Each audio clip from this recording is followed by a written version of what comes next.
Welcome back to the Backstage Pass, the show dedicating to new and up and coming artists. I'm your host of this episode, Jessica Beatrice, and with me today is Stephanie Theobald. Would you like to introduce yourself? Hi, Jessica and Monmouth. It's for all of Monmouth College, right? It is for anybody who You're, wants to listen to the radio. yeah, amazing. Hi, my name's Stephanie Theobald. I am actually originally from Warren County, for Mm. anybody listening that might be interested in that tidbit of knowledge. But I've lived over in Peoria, Illinois for the last 20 some years. And over that time, I've um, worked in some cover bands, singing and playing guitar, and within the last 5 years have just turned to focus more on original music and continuing to write my own music and get those songs produced. So, how did you get started into music? Why did you decide to make this a passion in your life? That's a good question. I've always been, liked music. I always liked going to concerts when I was younger. I did start at an early age in music. Like I had piano lessons when I was in the first grade, and I didn't necessarily continue that fully music education, but music education has always been a part of my life through my life in different forms. So I've played some different instruments, sang, in school and things like that. Um, and then it was when I was a little bit older in my 20s, and I started listening to a lot of blues radio. And then it just kind of got me feeling like, maybe I want to try singing. And, because I really liked the passion of blues. So that's kind of what kicked off me actually wanting to get involved with other musicians in the area and maybe performing and that sort of thing. And then it just kind of took off from there. As I was listening to your music, I was wondering, what would you define yourself within like a specific genre, or is it just whatever you really feel like in the moment? Yeah, that's a good question because some of these songs, especially Living in a Cheater's Paradise, it kind of has a country sounding title. And even on my business card, I wrote like alternative country originals. I wasn't really sure what genre, if it's, Americana, it's kind of singer songwriter. And it sounds different, kind of say if I'm playing it by myself versus if I had somebody on guitar with me or if I had somebody playing pedal steel, I could really add some cool elements stylistically for certain genres. So that's something I hope to accomplish through the recording process. First song that you have released on streaming called Living in a Cheater's Paradise. Would you like to explain a little bit more behind the creative process behind it? Sure. This song came about January of 2022, according to my log books. When I thought it was February 2022, but it was actually when I went back, I had actually written it in January. Because sometimes I like to go back and see what was going on in my life at the time, because sometimes that's what prompts a song. Um, and over some years prior, I had gone through, a not so great breakup. So that's kind of, some of the, um, I don't know if you call it fodder for, or material for getting into this song. And then I started getting out into the dating world, and it's like, okay, so you think, are all these situations going to turn out the same? So that was kind of the thought behind the title. Am I just living in a cheater's paradise? A little nod to gangster's paradise. Yes, I saw that connection. Yeah. I was like thinking as I was listening to it.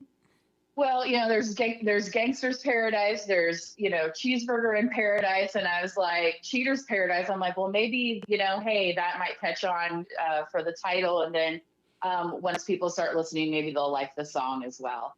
So that's a little bit of the inspiration behind this particular tune. Okay, now we're actually going to go ahead and listen to this song. So we'll be right back on the Backstage Pass.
it down, that's a guarantee.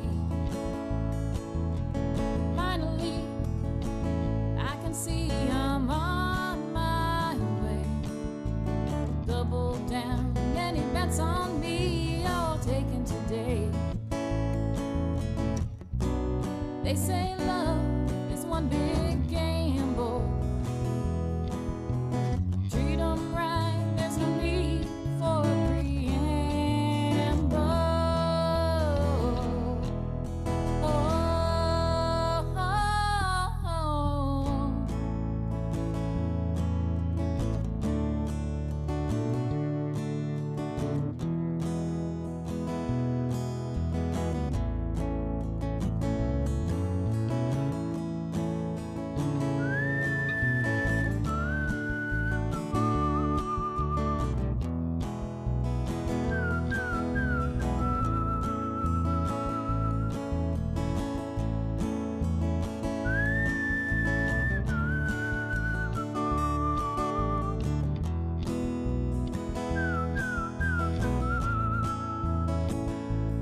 Yeah, we're still living in a cheetah's paradise.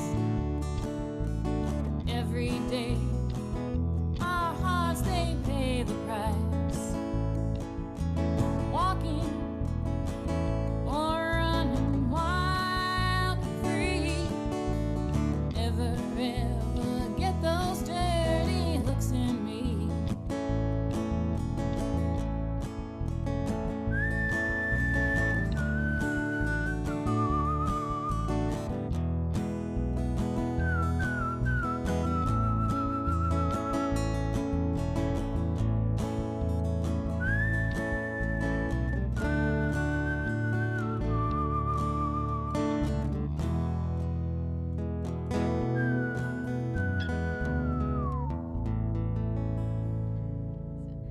So welcome back. So you already were talking about it a bit previously with like your previous song and like some of your own influences, but what were like the major influences, whether it be like artists, people, or experience you had over your course as a musician?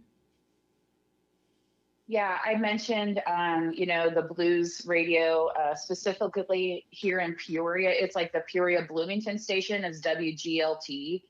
They used to call it News, Blues, and all that jazz. And, so that's where I started getting into blues music more.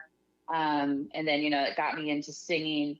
I started writing towards the end of my, cover band career, starting to get into that and dabble. But the cover band that I was in, we did a lot of like 70s style music. So, you could say oldies are an influence. And like, yes, I sing, Janis Joplin and, Aretha Franklin, Chrissy Hine from The Pretenders. It's very diverse in that, and we all know that not all of those artists wrote their own songs. So just being involved in music itself, kind of has been a blessing over the years. And then leaning on some of those styles, like even Roy Orbison, who I love, and that's going back to like the 1950s, around like Elvis's time.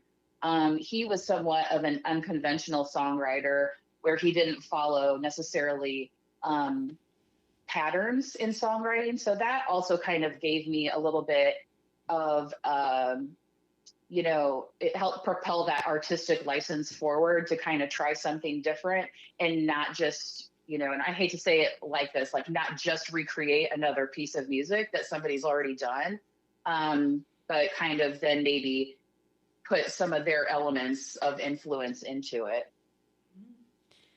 What have been some of your favorite moments throughout your time as a musician?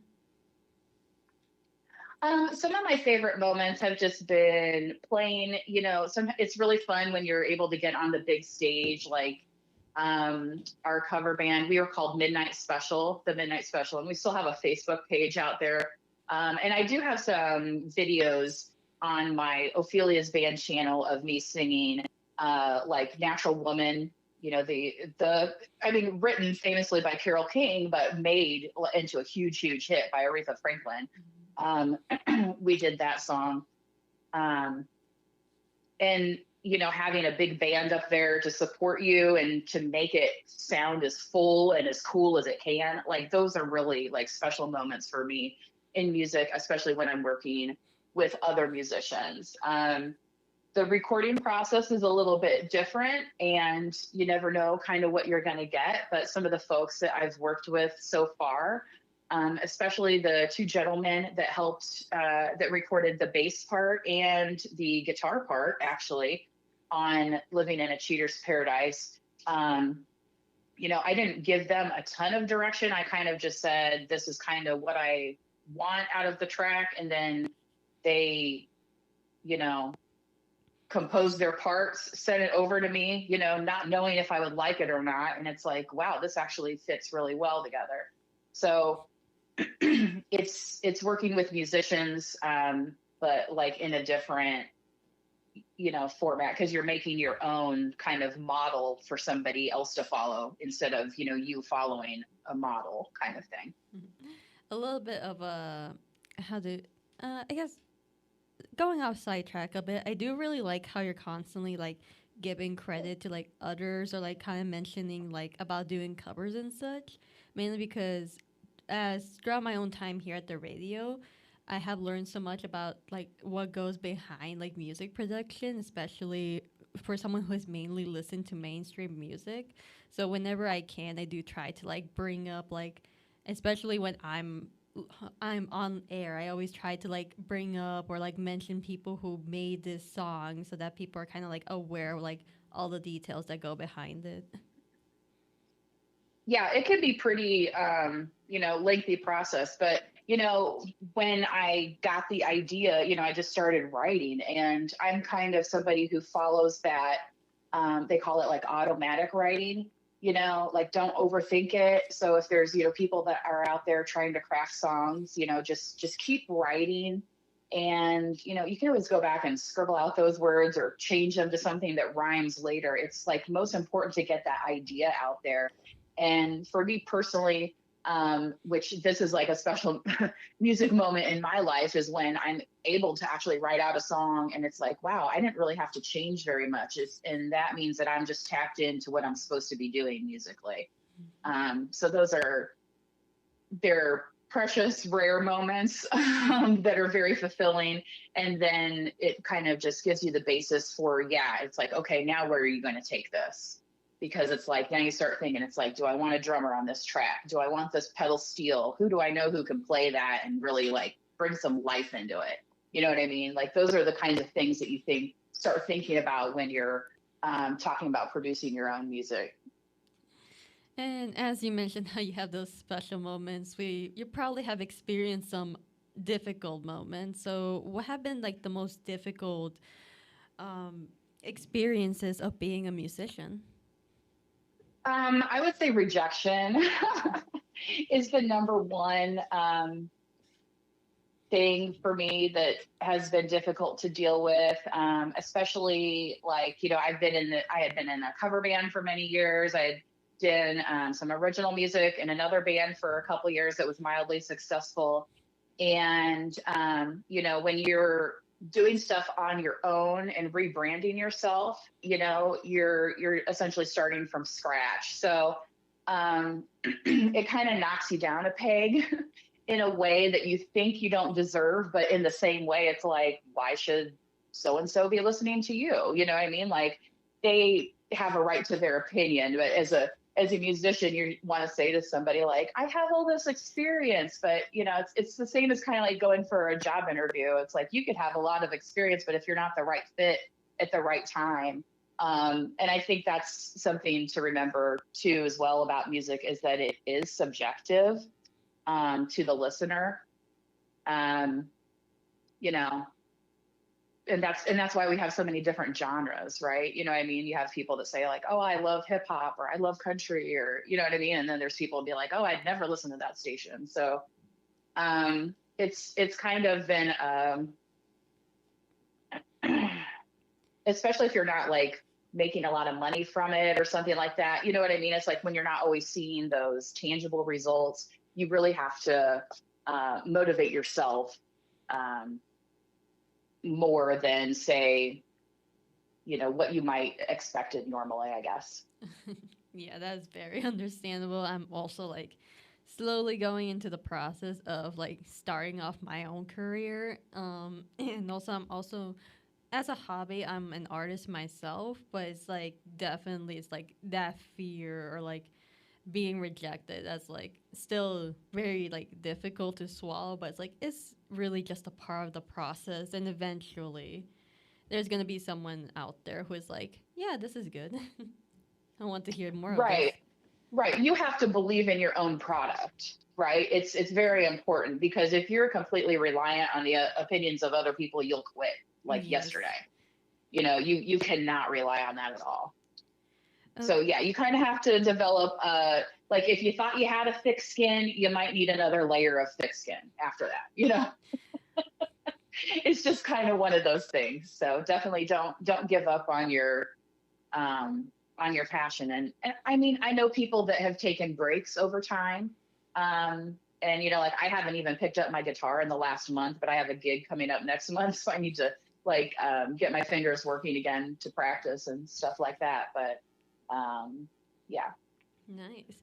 So we are gonna go and listen off to Blessed Angel, and while not on streaming services, it is available alongside most of Stephanie's original songs on YouTube.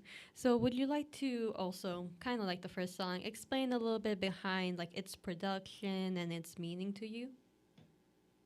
Blessed Angel is a song I wrote in 2019 about a very personal loss, inspired by a very personal loss. And I like to play it just as, and sometimes I introduce it as if you're missing somebody, this might be a comforting song for you. But I'm very proud of it because it is one of the first songs that I, fleshed out, and I actually performed it a little bit with one of my previous groups when we had more, musicians. But now that I'm solo, I've kind of changed it a little bit. But it seems to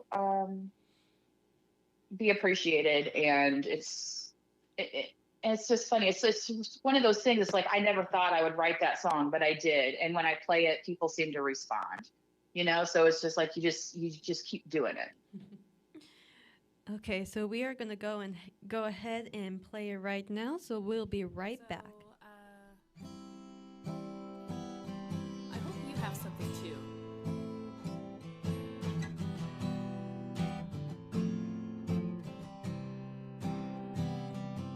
Blessed angel in the sky, watching over you tonight. Anytime I'm feeling sad, I remember all the good we had. In the morning sun, we'll be closer than ever. No, it's not a dream. Blessed angel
there's no other place you'd rather be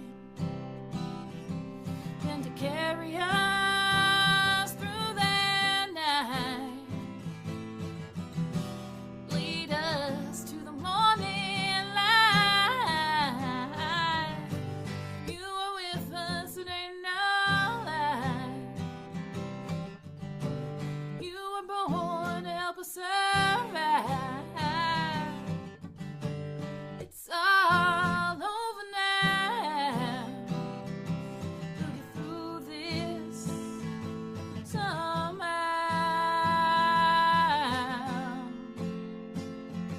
Somehow.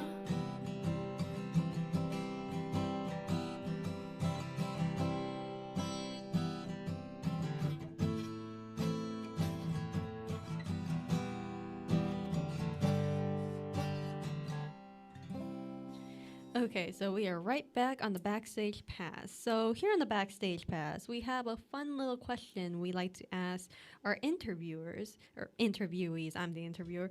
So which is, what is your rock star moment? So this is a little explanation is if you ever had like a point in your career where you feel that you made it as an artist, and that's perfectly fine if you haven't yet. I have realized over the course of these interviews that some still don't feel as if they made it, but have you experienced that? I don't know if I've really felt that way. I will say playing with other musicians and, sometimes when we've had specific gigs or something and we have worked really hard on something and we were able to execute it, that makes you feel like a rock star. It really does, because, sometimes, no matter how hard you practice, there's always going to be that one mistake or that one beat that where, it's not quite as flawless as you wanted it to be. But honestly, I feel like a goal for me, and even a long time ago, before I even like really started writing songs, I had the idea of like, it would be cool to write songs. Maybe it gets picked up in a movie somewhere, or, you know what I mean? Or even some other artist wants to record it and like they make a hit out of it. Like, yes, I'm a musician, I'm a vocalist, I like to perform, but that's not my sole purpose in writing. I just want to share, part of my experience and have other people enjoy it as well. So for me as an artist, part of my goal is, can I maybe sell that to somebody someday, and like get some nice royalties. And if I got a nice royalty check, then yes, I will feel like, that'd be my rock star moment there. So what are some plans that you have for the future? Plans for the future include continuing to network with other musicians, which I've been doing. And like I have a gig coming up in Davenport next month at the Bootleg Hill Meadery with a friend of mine who also has his music out on Spotify as well and other streaming services. So networking with other musicians that are creating their own music and finding the right people to record on my track, on the tracks that I have. And the plan is to, I was really hoping I was going to have it finished by this spring, but to do an EP, including Living in a Cheater's Paradise, along with the other songs we've talked about today, Blessed Angel, and get those all, more professionally recorded at a studio that's not too far away, actually. It's just a matter of having the right funds together and pulling the trigger. So I would. So would you like to tell us where people can go and find you and your music? on my music is available on any streaming platform under Ophelia's Band. I'm also available on YouTube, where I have my originals and many cover songs, some that you may have heard me sing before, others that I was just inspired to maybe learn that day and pop up a video, just to say hello. I'm also on Instagram and Facebook personally. You can look me up, Stephanie Theobald, and I post content there. Sometimes music content, sometimes if I'm just out and appreciating music, like I'm pretty lucky where I live. A lot of musical acts come through. Journey was just in town Tuesday night, so I snapped some photos and video of that a little bit, and posted that to my Facebook. So, folks weren't able to go, they could see what it looked like. But yeah, I'm out there on the social media, And speaking for of, better or for worse. yeah, I also need to get out on the social media, but I get so overthinking about posts. Okay, so speaking of like original songs, the last one we're going to talk about that you sent to me was Not You. So would you like to speak a little bit about it? Yes, the title gets funnier every time, I feel like. Because it's kind of like supposed to be a love song, but then it's like, oh, well, maybe this isn't the right love song for the right person type thing. So this was written very shortly after living in a cheater's paradise, when I was still in that kind of, which I am still dating, like whatever. I was dating around, and it was one of those things. It's like, it's like, are you the one or are you not the one? And it's kind of that conversation that you have, I feel like, with yourself when you're starting to get to know somebody. And sometimes you can get like scared of wanting, getting to know somebody and things like that. So part of the Not You title is that it's tongue in cheek, that where it's like, oh, I think it might be you, but no, surely this, you're not the one. Um, kind of thing, where like in the movie where the two people are like everyone in the audience knows it's obvious except the two characters in the movie, kind of thing. So that's kind of the feeling behind that title of the song. Okay, so we are going to go ahead and listen to that song, and we'll be right back to say our goodbyes.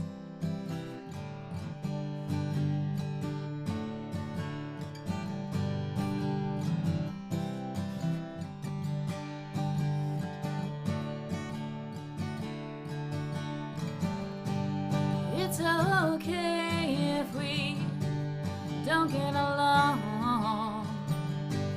Maybe I'll just write another love song. What can I do? Where can I go that doesn't remind me of you? Oh, not you. Maybe I was a fool to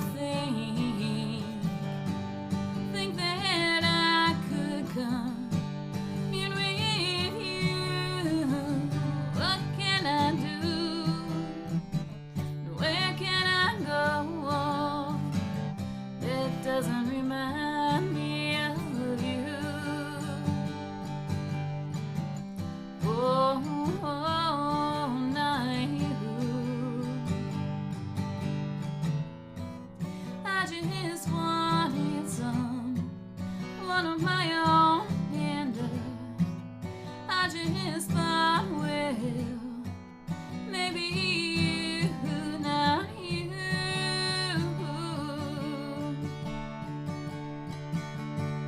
Surely not you.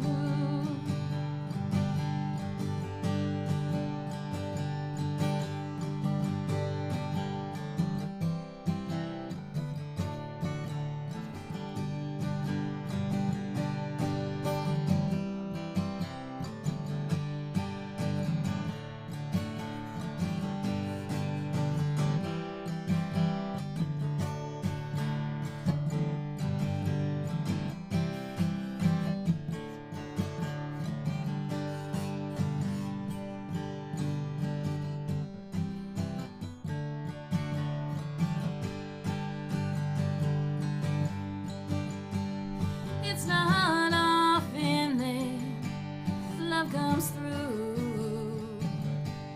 Everything just turns into goo. What can I do? Where can I go? It doesn't remind me of you.